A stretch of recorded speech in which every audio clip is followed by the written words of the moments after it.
саламатсыздарбы? Эмеси же ошондо программасы. Жогорку кеңештин дагы бир депутаты бүгүн өз ыктыяры менен депутаттык мандатын тапшырып, жаштарга жол ачып бергендей болду. Ушундай курмандыкка барып жатып ал, ага бирөө орден берип жаткансып, өз районунан тартып, жалпы Кыргызстан элине жана коллегалары менен фракциясына да алкыш айтты. Ушу жалпы Кыргызстандын элине, жалпы ушу Ысык Көл областынын элине, Кичи Мекени Максу районунун элине, жалпы республика ата журт партиясынын, республика партиясынын партиялаштарыма чоң ыраазычылык билдирип кетким келет. Бүгүн мен ушул трибунада туруп, өзүмдүн мандатымды өзүмдөн кийинки жаштарга таштап кетүүнү туура деп чечтим.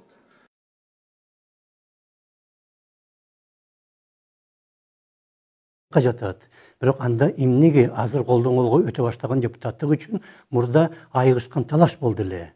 Шайлоо өнүктүгү үчүн ар бир талапкер эбегейсиз каражат коротот. Кээде шайлоо жыйынтыктары боюнча сотторда, андан да орчундуу кагылышуулар болот. Декабрда болсо Мирлан Бакиров өз ыктыяры менен вице-спикерлик кызматында тапшырып салган. Анда өзүнүн себептери бар. Дагы ошол фракциянын ичинде вице-спикерлик болсом деген депутаттардын үмүттөрү мүмкүн бар. Ошолор да эске алып бардыгын ротацияда болуш керек деген максатта. Жаңылам да болуп атат. Бир канча төрагалар менен иштештим ушул 3 жыл аралыгында. Ошондуктан ошондой чечимди мен кабыл алдым. Парламентте отурган депутаттар мамлекет менен жалпы калктын тагдыры, жок дегенде фракция менен партиянын келечеги жөнүндө ойлонуп, алардын алдына коюлган максаттар менен тапшырмаларды аткарууга жанын үрөп аракеттениш керек го. Анын ордуна жаштарга жол берилүүгө тийиш жана ротация керек деген сөздөр айтыла баштады. 5 жылда депутат карып кетеби?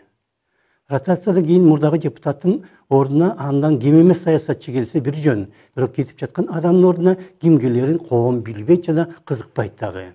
Ошондуктан ачылып жаткан мындай мүмкүнчүлүк үчүн акча же башка нерсе берилеби деп да ойлоп кетесиң. Азыркы депутаттар 5 жыл эмес 5,5 жыл парламентте отурду. А кимдир бирөөгө дегили депутат болгон деген сөз өтө керек. Азыркы парламент сентябрдын башында өзүнүн акыркы сессиясына чогулганда бир күндө 8 депутат өз ыктыяры менен мандаттарын тапшырып, алардын ордуна жаңы адамдар келген. Ал кезде бул жаңы депутаттар болгону бир эле ай иштейт экен деп биз башыбызды чайкаганбыз. Бирок алар мына 6 айдан бери жогорку кеңеште отурат жана дагы канча отурары белгисиз. 19 жылдын декабрында депутаттык мандатын Алмамбет Шыкмамбатов тапшырып жатканда бизге 15 жылдагы шайлоодо Жумгалда аны менен Уда Нурбек Сыдыгалиев дагы ошончо эле добуш топтогон. Ошондуктан алар жарым мөөнөттөн депутат болот деп сүйлөшүлгөн деп айтылган. Кийин Ата Мекен партиясы катуу басымга дуушар болгондуктан ротация кичине кечеңдеп калды делген. Жалгыз эле ушул мандатты экиге бөлгөн факт бизде эч кандай партиялык идеология жана дегеле партиялар менен партиялык курулуш жок экенин көрсөтөт. Биз саясий партия деп атаган түзүлүштөр чындыгында партия деле эмес жана саясат дегенибиз дагы чыныгы саясатка окшошпойт. Пас маанидеги алыпсатарлыкты биз идеологиялык деңгээлге көтөрүп алганбыз. Ошондуктан парламент дегенибиз парламент эмес, депутат дегенибиз депутат эмес. Ар бир мамлекетте ошондой нерсе болуш керек дегендиктен гана биз аларды ошентип атап алгандайбыз. Бийлик дагы эч кандай 3 бутакка бөлүнбөйт. Жөн эле мамлекетке окшошолу деп биз аларды ошентип эсептейбиз. Өлкөнүн жалпы өнүгүүсү үчүн керектүү алардын ортосунда тийиштүү байланыш катнаш деле жок.